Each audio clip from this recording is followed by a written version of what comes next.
আমাকে যেই বিষয় দেওয়া হয়েছে সেই বিষয়টির শিরোনাম এর অনুয়ান হচ্ছে জামাতে ইসলামের মৌলিক আকীদা।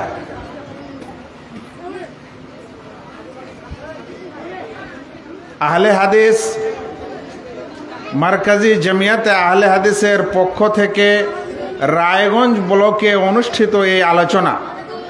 ভাইরা, জামাতে ইসলামের মৌলিক আকীদা এই বিষয়টি হচ্ছে আমার আজকের আলোচনার বিষয়। সরাসরি একটি সংগঠন, একটি জামাতের নাম এবং তাদের আকীদা এবং মৌলিক বিষয়গুলি আলোচনা আমাকে করতে হবে। সেজন্য অবশ্যই আমাকে ধৈর্য, সবর এবং ন্যায় ও ইনসাফের পরিচয় দিতে হবে। নচেত কারো উপর বিদ্বেষমূলক কথা বলা যেমন এটা সমীচীন নয়, ঠিক তেমনি কারো ভুল ভ্রান্তি থাকার পরও যেগুলো শরিয়ার দৃষ্টিতে বড় ধরনের ভুল, সেগুলো থেকেও চুপ থাকা আবার সমীচীন নয়। সেজন্য যেটা সত্য সেটা আমাদের বলতে হবে, যেটা সত্য সেটা আমাদের মানতে হবে, যেটা সত্য তার উপরেই আমাদেরকে আমল করতে হবে যেন আমরা আখিরাতে জান্নাত পাই। কারণ আমাদের উদ্দেশ্য জান্নাত অর্জন। দুনিয়াতে আমাদের এ সকল কার্যকলাপ করার মাধ্যমে এরকম নয় যে আমরা এই দুনিয়াতে খাটাখুটি করছি ইসলামের জন্য, ইমানের জন্য, আর আল্লাহ আর অনেক কষ্ট করছি, অতঃপর আখিরাতে আমাদের সেই আমল কবুল হয় না। এরকম করলে কিন্তু আসলে দুনিয়া ও আখিরাত দুটাই বৃথা।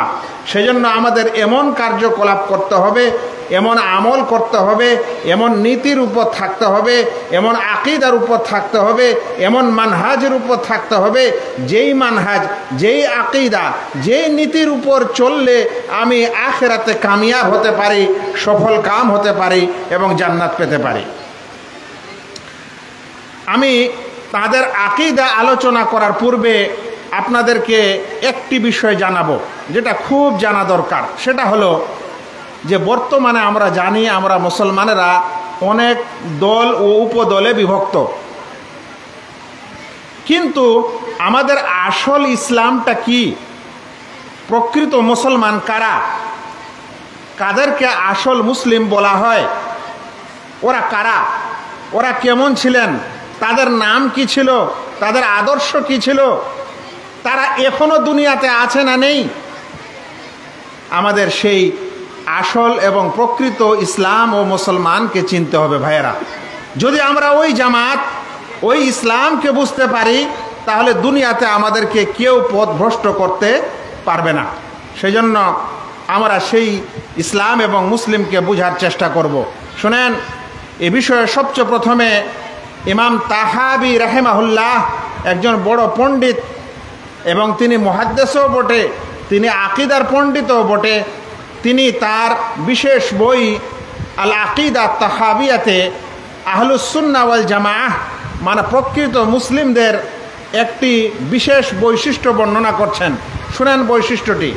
তিনি বলছেন, ওয়া নাত্তাবিউস সুন্নাহ ওয়াল জামাআহ, আমরা সুন্নতের অনুসরণ করি এবং জামাতের অনুসরণ করি। আসল যারা প্রকৃত মুসলমান আহলুস সুন্নাহ ওয়াল জামাআহ, তারা সুন্নতের অনুসরণ করে এবং জামাতের অনুসরণ করে।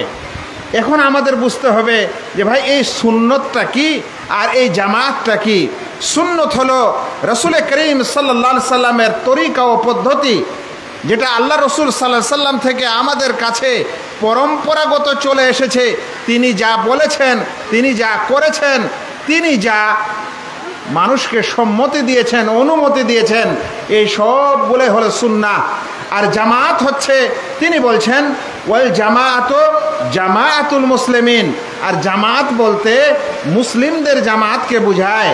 ওয়াহুমুস সাহাবা, আর তারা হচ্ছেন সাহাবায়ে কেরাম, ওয়াত তাবিউন লাহুম, এবং ওই সাহাবায়ে কেরামদের যারা অনুসরণকারী তাবেঈ, তারা কিয়ামত পর্যন্ত তাদেরকেই বলা হয় জামাআতুল মুসলিমিন।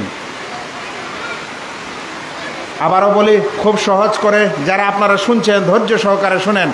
জামাতুল মুসলিমিন বলতে সাহাবাদেরকে বুঝায় এবং তাবেঈনদেরকে বুঝায়, মানে যারা সাহাবী এবং তাবেঈ ও তাবা তাবেঈ এবং তাদের নিয়ম নীতিকে দুনিয়াতে মেনে চলে তাদেরকেই জামাতুল মুসলিমিন বলে।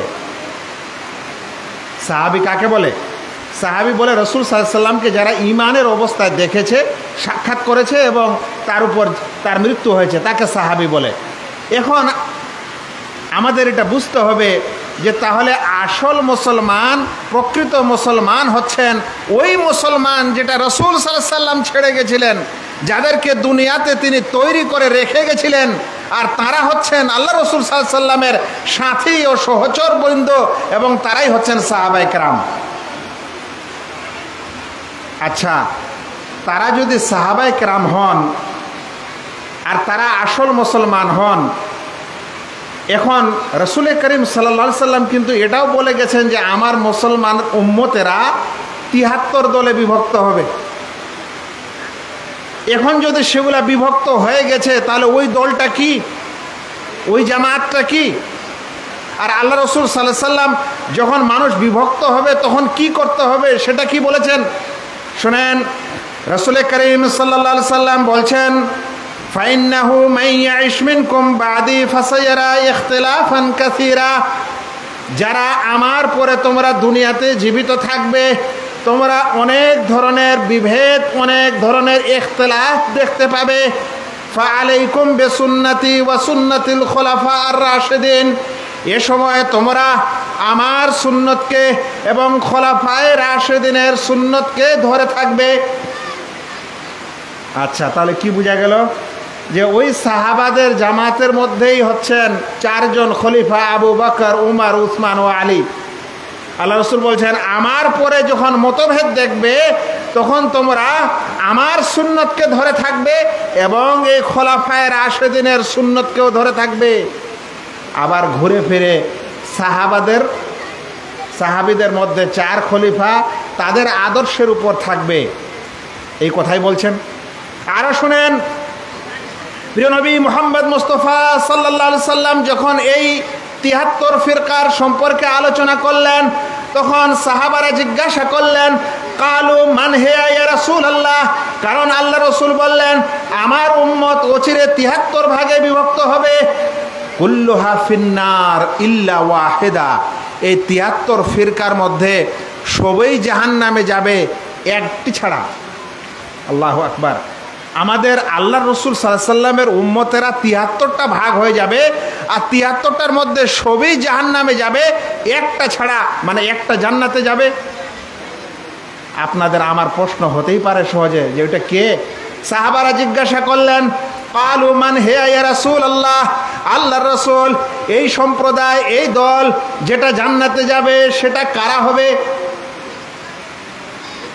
হ্যাঁ, এখন যদি আপনাদেরকে এটা জিজ্ঞাসা করা হয় যে ভাই আপনাদের কাছে, ভাই আমাদের কাছে আহলুল হাদিস, আমাদের কাছে সালাফি, আমাদের কাছে জামাতে ইসলামী, আমাদের কাছে তাবলিগি, আমাদের কাছে দেওবন্দি, আমাদের কাছে অমুক, আমাদের কাছে তমুক, এতগুলা মুসলমান, এর মধ্যে জান্নাতি কোনটা, শহীদল কোনটা?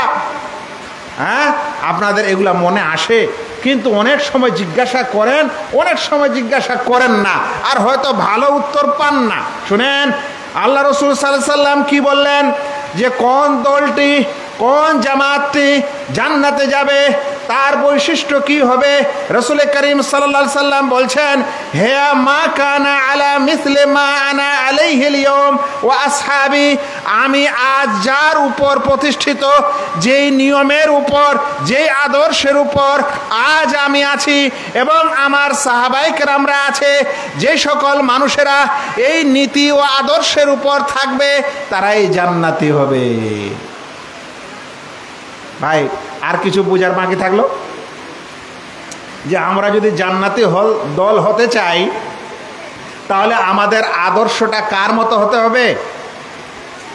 সোজা কথা, আল্লাহ রসুল বলছেন আমার আদর্শ হতে হবে, আর আমার সাহাবারা আজকে যে আদর্শের উপর আছে, মানে ওই সময় যে আদর্শের উপর ছিলেন, ওই আদর্শ, ওই নীতির উপর থাকলেই আপনি জান্নাতে যাবেন। এখন আপনারা বলতেই পারেন যে ওই আদর্শটা কি মৌলানা সাহেব, যে আদর্শটার উপর আমাদের থাকতে হবে? শুনেন, এখানে একটি আরও কথা বলি। এই ৭৩ দলের মধ্যে এক দল জান্নাতে যাবে, ওরা যারা রসুল সাল্লাল্লাহু আলাইহি ওয়াসাল্লামের উপর, আদর্শের উপর এবং সাহাবাদের আদর্শের উপর প্রতিষ্ঠিত। ওই সময়ে রসুল করিম সাল্লাল্লাহু আলাইহি ওয়াসাল্লাম আরও বললেন একটি কথা, যে লা তাযালু তায়ফাতুম মিন উম্মতি যাহিরিন আলাল হক, আমার উম্মতের একটা দল সব সময় হকের উপর থাকবে, হকের উপর প্রতিষ্ঠিত থাকবে। এমনকি এরা এই হক ও বাতিলের লড়াই করতে করতে কিয়ামত চলে আসবে। এখন আমি আপনাদেরকে প্রশ্ন করছি খুব সহজ করে, যে আল্লাহ রসুল যে বললেন যে আমি যার উপর আছে, আমার সাহাবার যার উপর আছে, আর একটি দল যারা সব সময় হকের উপর থাকবে, সেটাই না হক দল? তো আচ্ছা বলেন তো, ওই হক দলটা কি দুনিয়াতে তৈরি হবে নতুন করে, না রসুল সাল্লাল্লাহু আলাইহি সাল্লামের যুগ থেকে নিয়ে আছে এবং কিয়ামত পর্যন্ত থাকবে? কি বোঝা গেল হাদিস থেকে? আবার একটু প্রশ্ন করছি, ভালো করে বুঝেন কথাটা। আল্লাহ রসুল যে বললেন আমার উম্মতের একদল হকের উপর থাকবে কিয়ামত আসা পর্যন্ত, তাহলে ওই দলটা দুনিয়াতে তৈরি হবে না রসুল সাল্লাল্লাহু আলাইহি সাল্লাম যখন ছিলেন তখনই সেই দল ছিল, আর তখনই ওই দলটা তখন থেকে নিয়ে কিয়ামত পর্যন্ত এখনো আছে? তার মানে ওইটার সাহাবার দল, আর কিয়ামত পর্যন্ত যারা ওদের আদর্শের উপর থাকবে তারাই সেই দলের অধিকারী হবে। এখন আমাকে বলেন, দুনিয়াতে যদি কোনো মানুষ একটা এখন দল তৈরি করার পর আপনাকে যদি বলে যে আমাদের দলে আসেন, তাহলে বলেন তো আপনি একটা পরে তৈরি করা দলের কাছে গেলেন, যেটা রসুল সাল্লাল্লাহু আলাইহি সাল্লামের জামাত ছিল, যেটা জামাতুল মুসলমান ছিল, সেই জামাতুল মুসলিমিনে আপনি গেলেন না, আপনি একটা এই যুগের তৈরি করা দলে চলে গেলেন। কথাটা স্পষ্ট না স্পষ্ট নয়? আজ একটা দল তৈরি হয়েছে দুনিয়াতে মুসলমানের নামে, ইসলামের নামে, আপনাকে আহ্বান করলো, আপনি বলেন ঠিক আছে আপনি সত্য, আমি আপনার কাছে চলে গেলাম। আল্লাহ রসুল সাল্লাল্লাহু আলাইহি সাল্লাম বলছেন আমার একটি দল কিয়ামত পর্যন্ত হকের উপর থাকবে। ওই দলটা তো দুনিয়াতে এখন জন্ম নিবে না, ওই দলটা তো 100 বছর আগে জন্ম নিবে না, ওটা তো ওই দল, ওই জামাত, যে জামাত রসুল সাল্লাল্লাহু আলাইহি সাল্লাম ছেড়ে গেছেন। তাহলে আপনি এই দল টল অমুকের দিকে যাবেন কেন? আপনাকে খুঁজতে হবে, আপনাকে মনে করতে হবে যে আমার রসুল সাল্লাল্লাহু আলাইহি সাল্লামের ছেড়ে যাওয়া ওই দল, ওই জামাত, যাকে জামাতুল মুসলিমিন বলা হচ্ছে, ওই জামাত কোনটা? আল্লাহ রসুল বললেন ওদের আদর্শ হলো তারা যারা আমার নীতির উপর এবং আমার সাহাবীর নীতির উপর থাকবে, তারাই হবে সেই দল ও সেই জামাত, আর তারাই হবে সেই নাজাত প্রাপ্ত জামাত।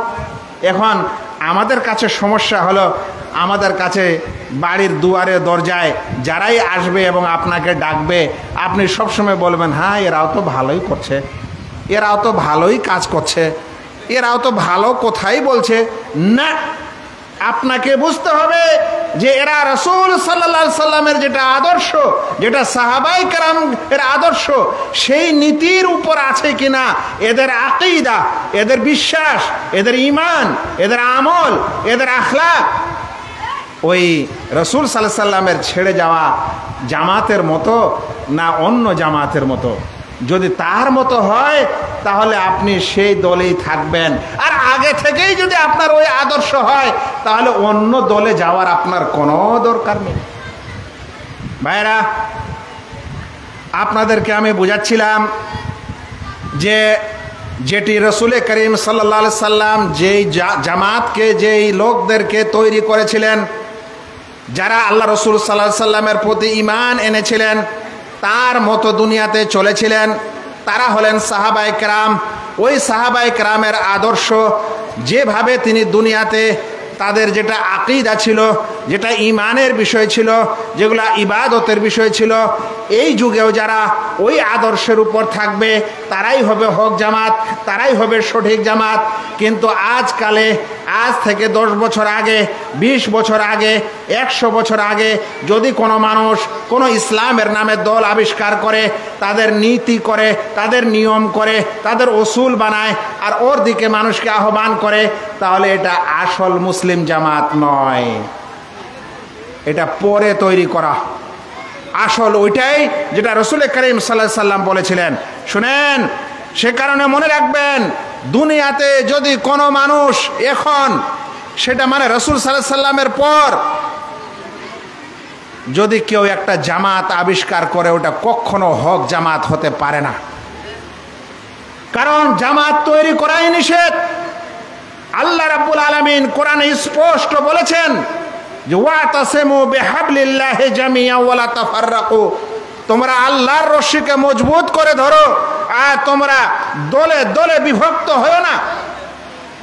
তো যেই দল ও জামাত আল্লাহর রসুল ছেড়ে গেলেন, তারপরে কেউ যদি বিভক্ত হয়, তাহলে এটা ইসলাম থেকে বের হওয়া হলো না। শুনেন, একটু ছোট্ট করে দুই একটা ইতিহাস। ইসলামে মুসলিম জামাতে রাসূল করিম সাল্লাল্লাহু আলাইহি সাল্লামের ছেড়ে যাওয়া এই মুসলিম জামাতে সর্বপ্রথম যে লোকটা এই ইসলামের জামাত থেকে বের হয়, সেই দলটার নাম হচ্ছে খাওয়ারিজ। ওদেরকে বলা হয় খারেজি। তারা কিভাবে বের হয়েছিল জানেন? তারা বলেছিল যে বড় গুনাহ করলে, কাবিরা গুনাহ করলে মানুষ কাফের হয়ে যায়, এই কথা বলেছিল। ইসলামে আছে যে যদি কেউ কাবিরা গুনাহ করে তাহলে গুনাহটা কবিরা, বড় গুনাহ, কিন্তু ও ইসলাম থেকে বের হয় না যতক্ষণে ও কুফরি না করে, শিরক না করে, আর প্রকৃত তার মধ্যে মুনাফিকি না আসে, ততক্ষণ ইসলাম থেকে বের হয় না। বড় গুনাহ করলেও সে ইমানের ভিতরেই থাকে। কিন্তু আল্লাহ তাআলা কিয়ামতের দিনে চাইলে তার বিচার করবেন, ওই অনুযায়ী তাকে শাস্তি দিবেন, কিংবা তাকে মাফ করে দিবেন, অতঃপর শাস্তি দিলে শাস্তির পরে তাকে জান্নাতে দিবেন। কিন্তু একটি দল মুসলমানদের মধ্যেই ছিল, তার আগে আর কোনো জামাত ছিল না, সাহাবাদের আদর্শ ছাড়া অন্য কোনো দল ছিল না। ওই জামাতের মধ্যে প্রথম একটি দল এই কথা বলে যে না, যারা কাবিরা গুনাহ করবে মুসলমান হওয়ার পর তারা কাফের হয়ে যাবে। এই যখন কথা বলল, তখন আসল মুসলিম জামাত থেকে তারা বের হলো, হওয়ার পর বিভিন্ন স্থানে চলে গেল। তাহলে যেটা আসল দল আছে সে নিজ স্থানেই আছে। যারা বের হচ্ছে তারা হচ্ছে ফিরকা, তারা হচ্ছে গ্রুপ, তারা হচ্ছে হিজব। আর যেটা আসল আদর্শ, ওই আদর্শের উপর যারা থাকবে তাদের কোনো দল করার দরকার নেই, তাদের কোনো সংগঠন হবে না, তাদের কিচ্ছুই হবে না, তারা ওই নিয়মের উপরেই থাকবে। কিন্তু দল সেটা হবে যারা ওই নিয়মটা বাদ দিয়ে আলাদা আলাদা করে কোনো দল তৈরি করবে। শুনেন, তারপরে আরেক দল পৃথিবীতে আসলো, যারা বলল যে ভাগ্য বলে কোনো জিনিস নেই, তাকদীর বলে কোনো জিনিস নেই, তারা অস্বীকার করলো। তারা বলছে ও আন্নাল আমরা উনুফুন, পৃথিবীতে যা কিছু ঘটে যখন ঘটা হয়ে যায় তখন আল্লাহ জানতে পারে, তার আগে জানতে পারে না। এই দলটাকে বলা হয় কাদারিয়া, ভাগ্যকে অস্বীকারী। এই দলটা যখন আবিষ্কার হলো তখন এদের নাম হলো কাদারিয়া। তাহলে আসল ইসলামে ওরা বলল কাবিরা গুনাহ করলে ইসলাম থেকে বের হয়ে যায়, ওরা একটা দল হলো। যারা বলল ভাগ্য বলে কোনো জিনিস নেই, তারা একটা দল হলো। আর এক দল আসলো, বলল আল্লাহ তাআলার কোনো গুণ নেই, আল্লাহ তাআলার কোনো সিফাত নেই, কোনো গুণ নেই। গুণ নেই কথাটা বুঝাই আপনাদের। আমাদের আল্লাহ রাব্বুল আলামিনের যদি কিছুই গুণ না থাকে, বুঝলেন, তাহলে ওটা হয়ে যাবে মূর্তি। কি হবে? মূর্তি হবে না রে ভাই। কিছুই গুণ নাই। ধরেন এই যে বাঁশটা এখানে দাঁড় করে রেখেছেন, এ না চলতে পারে, না হালতে পারে, না কথা বলতে পারে, না কাউকে মারতে পারে, তাহলে এটার কোনো লাভ আছে? কিন্তু আমাদের আল্লাহ রাব্বুল আলামিন হচ্ছেন গুণগত সত্তা। আপনারা সকলে পড়ছেন বিসমিল্লাহির রহমানির রহিম, আল্লাহর নামে শুরু করছে যিনি রহমান, যিনি খুবই দয়ালু, পরম করুণাময়। দয়া গুণ এটা আল্লাহ তাআলার আছে। আল্লাহ তাআলার গুণ অনেক। তিনি চিরঞ্জীব, তিনি সব কিছুর ধারক ও বাহক। আল্লাহ তাআলার গুণ হচ্ছে তিনি আবার তার আরশ থেকে অবতরণ করেন যখন রাতের একাংশ বাকি থাকে। একটা দল ইসলামে আসলো যারা বলল আল্লাহর কোনো গুণ নেই। তাহলে বলেন তো, আসল ইসলাম থেকে যখন ওরা এটা বলল কোনো গুণ নেই, তখন ওরা একটা দল হলো। বলল কাবিরা গুনাহ করলে ইসলাম থেকে বের হয়ে যায়, ওরা একটা দল হলো। যারা বলল যে ভাগ্য বলে কোনো জিনিস নেই, তারা একটা দল হয়ে গেল। এগুলা ইসলামে হচ্ছে সব ইসলামের নামে দল। এখন আপনি যদি একটা এখন গোটা ভারতবর্ষ মিলে একটা সম্মেলন করে আপনিও যদি একটা দল তৈরি করেন, তাহলে কি আপনি ওই সাহাবাদের আদর্শের উপর থাকলেন না আলাদা হলেন? সোজা করে বলেন ভাই, বলেন, হুহা করেন। ওই আদর্শের উপর থাকলেন না আলাদা হলেন? এখন শুনেন, আপনারা আমাকে জামাতে ইসলামের সম্পর্কে আলোচনা করতে বলেছেন। জামাতে ইসলামী একটি এমন দল যেটা 26 আগস্ট 1941 সালে লাহোরে মৌলানা মওদুদের মাধ্যমে একটা কনফারেন্স দিয়ে এই দল তৈরি করা হয়, যার নাম রাখা হয় জামাত ইসলামী। তাদের কিছু উসুল, তাদের কিছু নীতি ও আদর্শ তৈরি করা হয়। সেই আদর্শের উপর তারা থাকে, ওই আদর্শের দিকে তারা মানুষকে দাওয়াত দেয়। ওই আদর্শ যারা মানে না তাদের সঙ্গে শত্রুতা পোষণ করে। তাহলে বলেন তো, 1941 খ্রিস্টাব্দে আবিষ্কৃত এই দলটা হক হয়ে যাবে? বলেন বলেন, হক হবে? তো এখন যদি আপনাকে কেউ এর আহ্বান করতে আসে, দাওয়াত দিতে আসে, আপনি কিভাবে বলবেন যে না তোমরা শহীদ, ঠিক আছে তোমাদের সাথে যাই? হতে পারে না। সেজন্য স্বচ্ছ আসল ইসলাম বুঝেন। ইসলামের জামাত বলতে, জামাতুল মুসলিমিন বলতে সাহাবাদের জামাতকে বুঝায়, তাদের আদর্শকে বুঝায়। ওরা যেটা করেছে, ওরা যেটা মেনেছে, ওর উপর থাকলে আপনি আসল মুসলমান। এছাড়া এই দুনিয়াতে কেউ দল আবিষ্কার করবে আর ওরা নিয়ম নীতি বানাবে আর আপনাকে ওর দিকে দাওয়াত দিবে, ওরা প্রচার প্রসার করবে। একটি কথা আরো বুঝাই দিই আপনাদের, শুনেন ভাই, যেগুলা আসল অরিজিনাল ইসলাম থেকে যারা ছিটকে বের হয়, তাদের কিছু অসুল হয়, নীতি হয়। ওই নীতির কারণে তারা আপনার সঙ্গে বন্ধুত্ব রাখে কিংবা শত্রুতা পোষণ করে। যদি তারা নিজে নীতি বানিয়ে তার বন্ধুত্ব শত্রুতা বানায়, এটাকেই বলা হয় দল। এটা আসল ইসলাম না। আসল ইসলাম ওইটাই যেটা কোরআনে আছে, যেটা সহিহ হাদিসে আছে, সাহাবাদের আদর্শ আছে, ওটা আসল ইসলাম। কেউ তৈরি করার পর সেটার দিকে মানুষকে দাওয়াত দেবে, ওটা আসল নয়।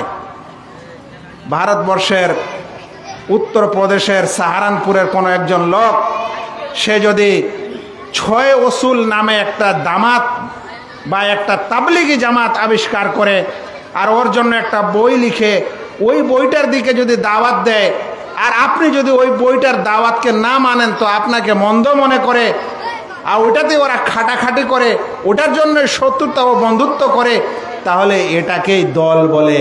এটা আসল ইসলাম থেকে বের হয়ে আবিষ্কার করা দল, এটা আসল দল নয়। এবার ভাইয়েরা, আমাকে এবার যে বিষয়টা দেওয়া হয়েছে সেটা শুনেন। সেটা হলো যে জামাতে ইসলামের আকীদা কি জানেন? এটা একটা খুব রহস্যজনক বিষয়। দুনিয়াতে যত ফেরকা হয়েছে না, এই যে বললাম, নাম নিলাম কিছু আপনাদের, যত ফেরকা আছে সবাই তারা নিজের আকীদাকে বলে যে আমাদের এটা আকীদা, আমাদের এটা বিশ্বাস।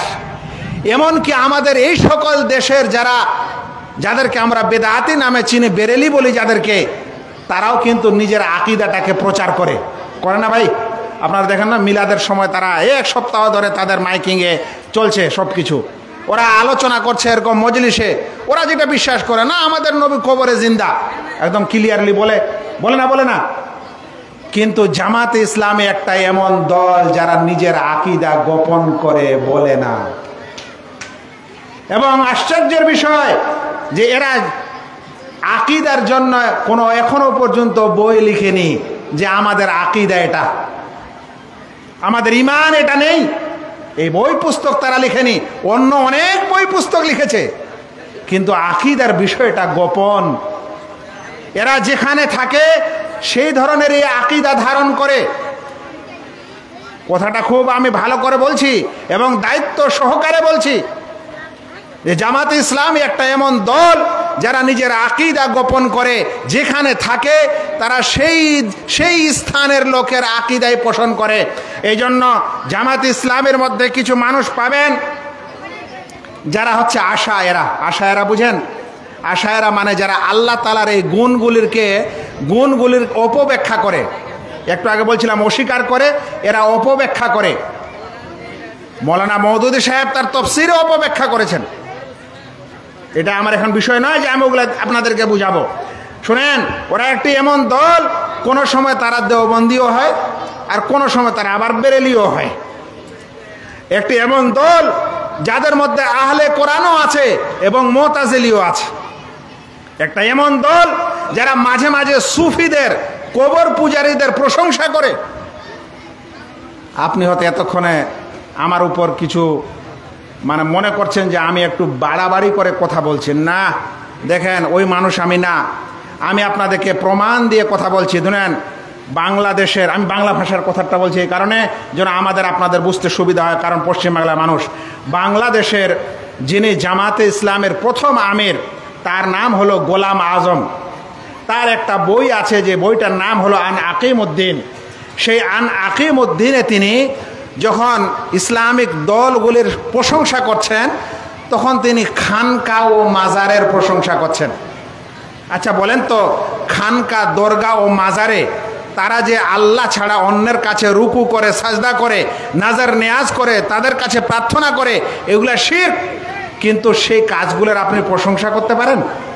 তিনি বলছেন, শুনেন তার ভাষায় বলছি, তিনি বলছেন মাদ্রাসা, মসজিদ, খানকা, ওয়াজ, তাবলিগ, ইসলামী সাহিত্য ইত্যাদির মাধ্যমে দিন ইসলামের যে বিরাট খিদমত হচ্ছে, একামতে দিন গোলাম আজম সাহেবের প্রাথমিক ভূমিকাতে তিনি এ কথা লিখেছেন।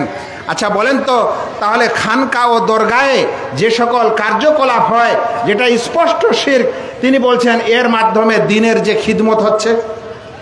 আচ্ছা, এটা ইসলামের খিদমত না এটা ইসলামের 12টা বাজানো? ইসলামের সাথে সম্পূর্ণ সংঘর্ষ হচ্ছে শিরকের। ইসলাম মানে হলো তাওহীদ, আল্লাহ ছাড়া কারো ইবাদত করা যাবে না। আর খানকার দরগায়ে আল্লাহ ছাড়া অন্যের ইবাদত হচ্ছে। ওখানে ওই খাজা বাবার নামে তাকে মানুষেরা নজরানা দিচ্ছে, তার কাছে রুকু করছে, তার কাছে ফরিয়াদ করছে, তার কাছে দোয়া করছে, তার কাছে ভালো মন্দের কামনা করছে। এগুলো হচ্ছে শিরক। আর আপনি বলছেন এর মাধ্যমে যার খিদমত হয়। এই জন্য আমি বলছিলাম যে এটি একটি এমন জামাত, যেই জামাত তার নিজের আকীদা স্পষ্ট করে না, আর যেখানে যেমন থাকে সেখানে তাদের আকীদা ধারণ করে, এমনকি স্পষ্ট শিরককারীদেরও তারা প্রশংসা করে। ভাইয়েরা, এরপরে আপনাদের যে জিনিসটা বুঝাবো সেটা হলো যে এই জামাতে ইসলামের তাহলে আকীদা আমরা কিভাবে বুঝবো, যে ওদের আকীদা কি? কারণ আমার বিষয় এটাই, তাদের আকীদা বলতে হবে। ওদের আকীদার যেহেতু বই নাই, সেই কারণে জামাতে ইসলামের যিনি বাণী প্রতিষ্ঠাতা, তার বইতে যেগুলা লেখা হয়েছে, কিংবা বর্তমান জামাতে ইসলামের যেগুলা বই পুস্তক আছে, সেই বই পুস্তকে তারা যেটা লিখেছেন, সেই লেখাটা থেকেই আমরা ধরতে পারবো যে তাদের আকীদা কি বা তারা কি আকীদা পোষণ করে। এখন আপনাদেরকে আমি তাদের বই থেকে 2-4টি জিনিস কথা শোনাই। শুনেন, তাদের একটা নিজস্ব বই আছে, যে বইটা সত্যিকারে মওদুদী সাহেবের লেখা। বইটার নাম হলো জামাতে ইসলামী কা মকসদ, তারিখ और লায়হায়ে আমল, পৃষ্ঠা নম্বর 1। তাতে তিনি বলছেন যে हुकूमत इलाहिया या इस्लामी निज़ाम ज़िंदगी के क़याम के ज़रिया रिज़ाए इलाही और फलाह उखरावी का हुसूल। বলছেন জামাতে ইসলামের উদ্দেশ্য হলো ইলাহি হুকুমত কায়েম করা, ইসলামী নিজাম কায়েম করা। এটা কিন্তু তারা বর্তমান ওয়েবসাইটও দিয়ে রেখেছে। এরপরে শুনেন, আমাদের ইন্ডিয়ান জামাতে ইসলামী যেটা আছে, তারাও নিজস্ব ওয়েবসাইটে খুব জলজল অক্ষরে লিখে রেখেছে, জামাতে ইসলামী হিন্দ ভারত মে এক দিনই জামাত है। তারা বলছে এটা দিনের জামাত। একটু আগে আমি আপনাদের বুঝালাম যে রসুল সাল্লাল্লাহু আলাইহি সাল্লামের আদর্শ বাদ দিয়ে যারা বর্তমানে কোনো দল ও দিনের জামাত তৈরি করে, সেই জামাত ভ্রষ্ট, সেটা সঠিক না। কারণ যেটা নাজাতপ্রাপ্ত দল সেটা রাসূল সাল্লাল্লাহু আলাইহি সাল্লামের ছেড়ে যাওয়া, এটা পরে কোনো আবিষ্কৃত দল হবে না।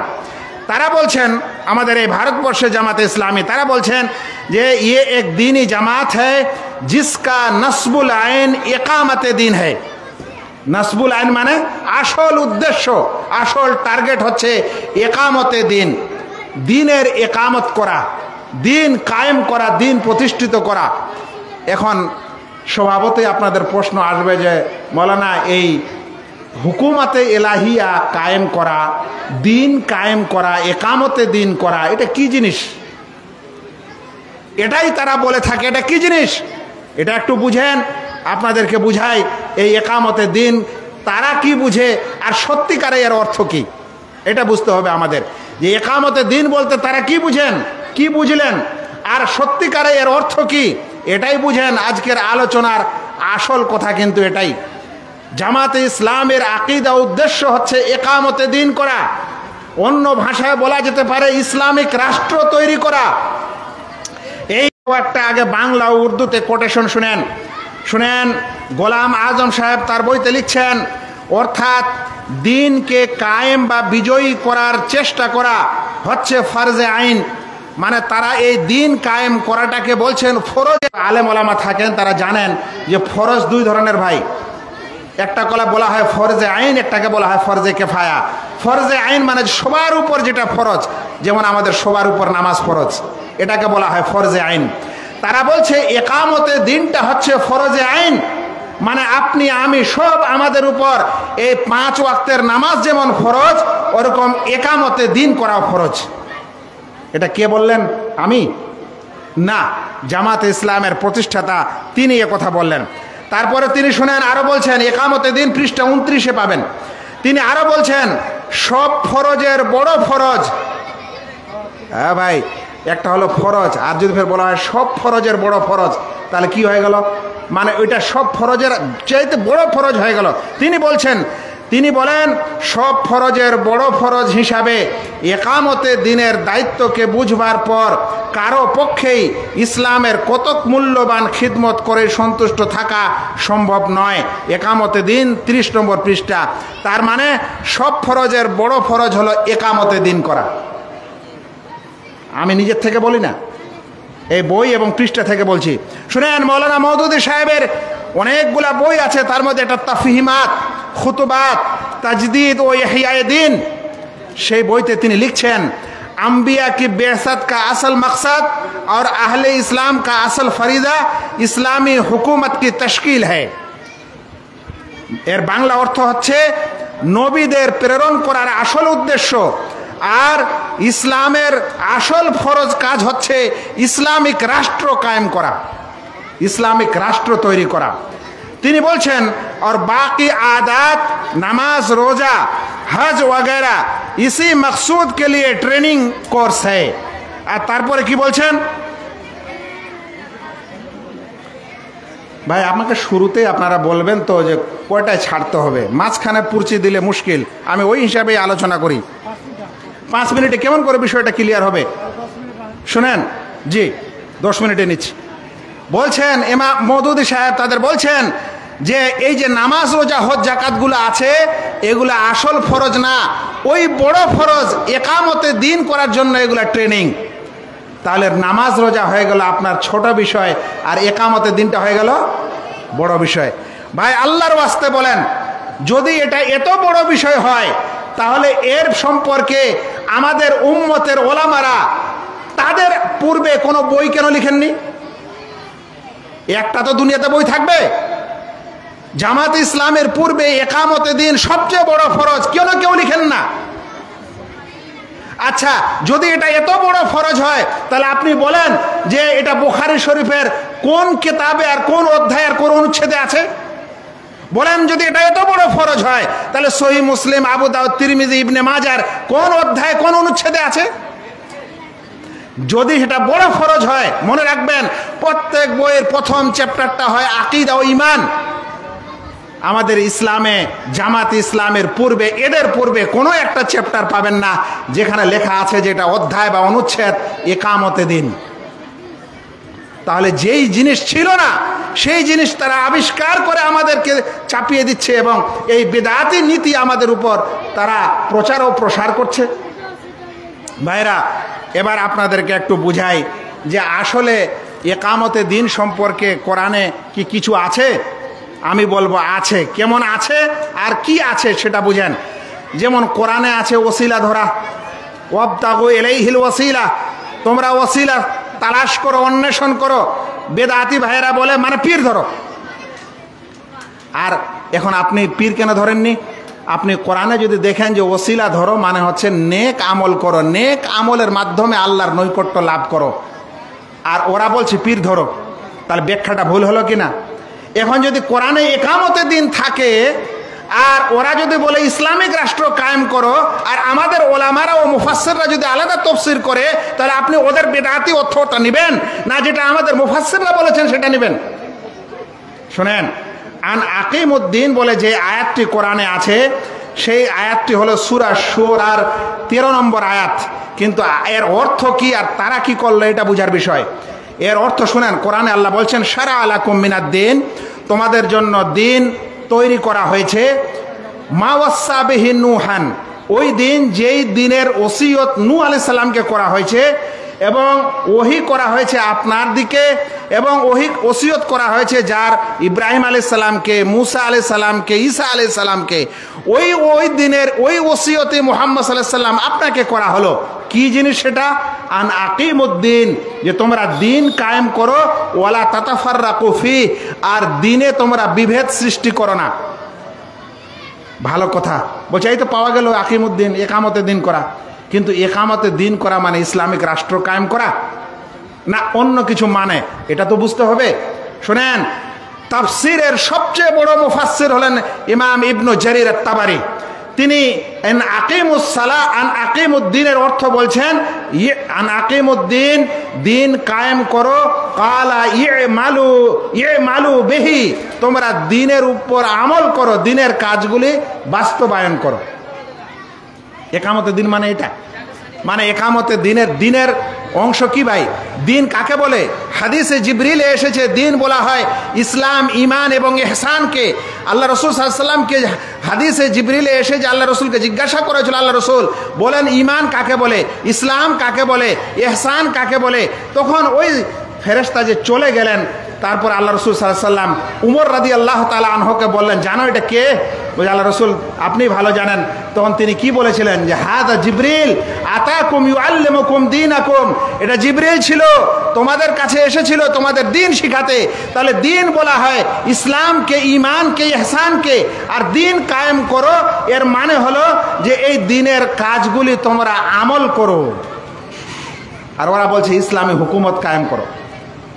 শুনেন, ইবনু কাসির রাহিমাহুল্লাহ বলছেন এই আয়াতের ব্যাখ্যায়, ওয়াল্লাযীনা ওয়াদ-দীন আল্লাযী জাআত বিহি রাসূল কুল্লুহুম হুয়া ইবাদাতুল্লাহি ওয়াহদা। ইবনু কাসির বলছেন যে ওই দিন যা নিয়ে সকল রাসূলগণ এসেছেন সেটা হলো একমাত্র আল্লাহ তাআলার ইবাদত করা, তার সাথে কাউকে অংশী না করা। তাহলে ইকামতে দিন মানে হলো তাওহীদ, আর তাওহীদের জন্যই পৃথিবীতে সকল নবী এবং রাসূলগণ এসেছিলেন। আল্লাহ তাআলা কোরআনে বলছেন, ওয়ামা আরসালনা মিন ক্বাবলিকা মির রাসূল ইল্লা নূহি ইলাইহি আন্নাহু লা ইলাহা ইল্লা আনা ফাবুদুন। আমি তোমার পূর্বে যত রাসূল প্রেরণ করেছি সবকে আদেশ করেছি যে তোমরা আমি ব্যতীত কারো ইবাদত করো না। তাহলে রাসূলদের দাওয়াত হলো যে আল্লাহ ছাড়া কারো ইবাদত করা যাবে না, এটাকেই বলা হয় দিন। এটাই দিনের আসল কথা। এই তাওহীদের প্রচারের জন্য নবী এবং রাসূলগণ এসেছিলেন। নবী এবং রাসূলগণ একটা ইসলামিক দেশ তৈরি করার জন্য আসেননি। লাস্ট একটি কথা বলি, আমার আলোচনা শেষ। কারণ এই যে বললাম যে এগুলো এমন বিষয় যেটা ইলমি বিষয়, আর এই অল্প সময়ের বোঝার মতো লোকও নাই বেশি যে আমি সব কিছু বলবো বুঝাবো। একটি হাদিস বলে শেষ করি। তারা বলছেন সব ফরজের বড় ফরজ, মানে খুব বড় জিনিস, এটা বড় ফরজ। আচ্ছা বলেন তো, ফরজ ইবাদত ছাড়লে মানুষ জান্নাতে যাবে না জাহান্নামে যাবে? এই লাস্ট কথাটা শুনে চলে যান, আপনারা বুঝে নেন। আচ্ছা বলেন তো, ফরজ ইবাদত করলে জান্নাতে যায় না জাহান্নামে যায়? ডাইরেক্ট কথা, জাহান্নামে যাবে তো, শাস্তি পেতে হবে তো নামাজ ছাড়লে। তো এখন যদি কেউ ইসলামিক রাষ্ট্র কায়েম না করে মারা যায়, তাহলে ও জান্নাত পাবে কি পাবে না? ওদের হিসাবে জান্নাত পাওয়া যাবে না। কিন্তু আমি আপনাকে দলিল হিসাবে বলছি, হাদিসে কি আছে যেটা করলে আপনি জান্নাত যাবেন।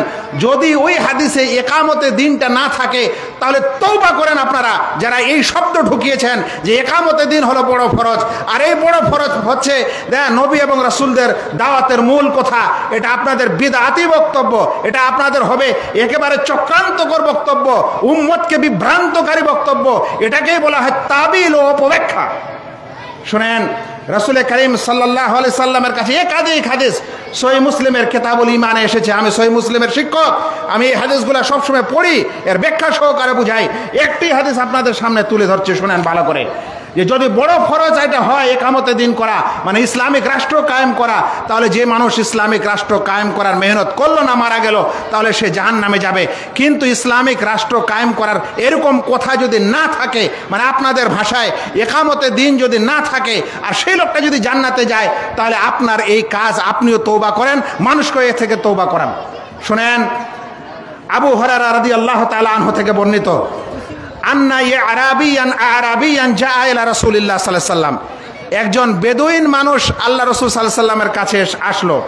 আসার পর বলল, ইয়া রাসূলুল্লাহ দুল্লানি আলা আমালিন ইদা আমিলতুহু দাখালতুল জান্নাহ। আল্লাহ রাসূল, আমাকে কিছু এমন আমলের কথা বলেন, যদি আমি সেটা করি তাহলে জান্নাতে যেন আমি চলে যাই।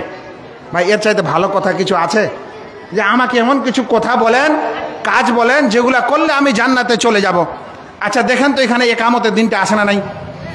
এখন আল্লাহ রাসূল সাল্লাল্লাহু আলাইহি ওয়াসাল্লাম বললেন তাকে, তা'বুদুল্লাহ লা তুশরিক বিহি শাইয়্যা, তুমি একমাত্র আল্লাহর ইবাদত করো, আল্লাহর সাথে কাউকে শরীক করিও না। এক নম্বর আমল। দ্বিতীয় নম্বর, ওয়া তুকিমুস সালাহ আল মাকতুবা, ফরজ নামাজগুলি তুমি পালন করিও। তৃতীয় কথা হলো, ওয়া তুআদ্দি যাকাত আল মাফরুজা, ফরজ জাকাতগুলি দিও। ওয়া তাসুম রমাদান, রমজান মাসে রোজা রাখিও।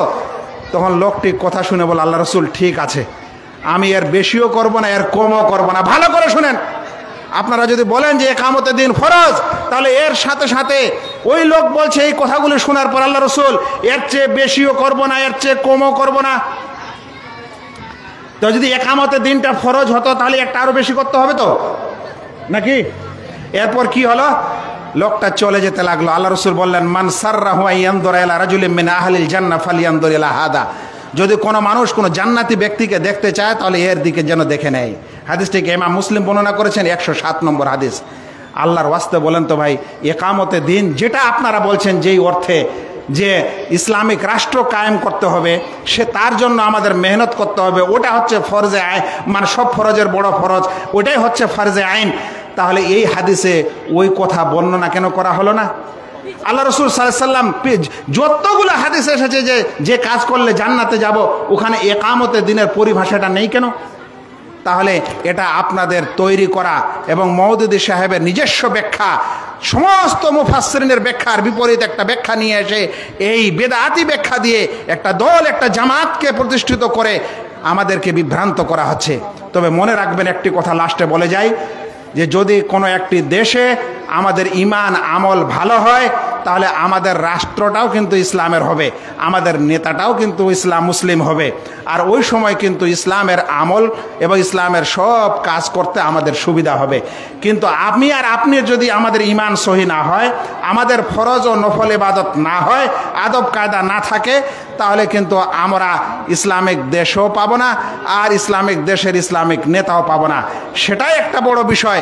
কিন্তু ওটা এই একামতের দিনের এই ভুল ব্যাখ্যার মাধ্যমে প্রমাণিত নয়, ওটা একটা আলাদাই বিষয়। এবং ওর জন্য আল্লাহ তাআলা যেটা আদেশ করেছেন, নিষেধ করেছেন, সেটা একটা আলাদাই জিনিস। আশা করি অল্প সংখ্যক মানুষ হলেও আপনারা জ্ঞানের ভিত্তিতে, কোরআন এবং হাদিসের দলিল ভিত্তিতে আপনারা বুঝতে সক্ষম হয়েছেন যে আসলে এরকম দল দুনিয়াতে আবিষ্কার হওয়াটা ঠিক কি ঠিক নয়, তাদের কাছে থাকা ঠিক কি ঠিক নয়। তারা যেটা বলেছে মেন কথা যে একামতে দিন মানে ইসলামিক রাষ্ট্র কায়েম করা, এই পরিভাষাটা সত্যিকারে আছে কি নাই, থাকলে এর ব্যাখ্যা কি, আর এটা ছাড়া মানুষ জান্নাতে যেতে পারে কি না, যদি পারে তাহলে এটা আসল কথা নয়। এরকম জিনিস দিয়ে যেন আমাদেরকে বিভ্রান্ত না করা হয়।